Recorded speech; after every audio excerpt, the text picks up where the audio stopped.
इसीलिए प्यून जैसे आदमी को टीए नहीं मिलेगा, और मिलेगा भी तो अमाउंट कम होगा।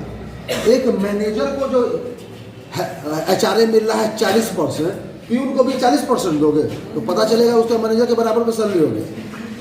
परसेंटेज अभी बात हुई थी ना, बोनस की बात चली थी, तो बोनस आप प्यून को भी उतना ही दीजिएगा, उसको भी उतना ही दीजिएगा, नहीं ना होगा जी, परसेंटेज चलेगा। इसीलिए या नेक्स्ट सैलरी में हम पढ़ाएंगे आपको, हो सकता है नेक्स्ट क्लास में चले जाए, तब 8 में। अभी आप क्या बनाएंगे, सबको एक ही परसेंटेज अलाउ करेंगे। और अगर ये चीज़ क्लियर हो गई तो हम अगला क्लास नहीं देखेंगे। इसी में आप तब ये फॉर्मूला तब आपका अप्लाई होगा कि अगर सैलरी, ध्यान से मेरा पिन ड्रॉप साइलेंस में सुनो, पेन ड्रॉप में मेरी बात ध्यान से सुनो। अगर सैलरी 5,000 से ऊपर है तो 40%,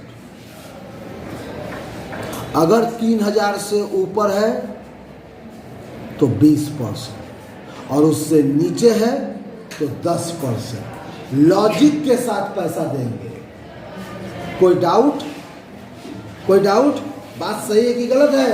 सही है। अगर आप 5 क्लास में पढ़ते हैं तो आपका लंच का आइटम कुछ और होगा, या आपके क्लास में लैब या उसकी सुविधाएं कुछ और होगी, और क्लास 10 के स्टूडेंट को कुछ और मिलेगी। हाँ या ना? हाँ या ना? क्या क्लास 5 के बहुत अच्छे स्टूडेंट को कैप्टनशिप दे दिया जाए, क्या वो संभाल लेगा स्कूल के कैप्टनशिप को? तो नॉर्मली ये किसको दिया जाता है? 10th। वजह उससे सीनियर स्कूल में, किसी भी स्कूल में नहीं होता है। इसीलिए किसी बड़े को, बात यहाँ बड़े और छोटे की नहीं है, बात यहाँ इस बात की है कि कौन वो जिम्मेदारी निभा सकता है।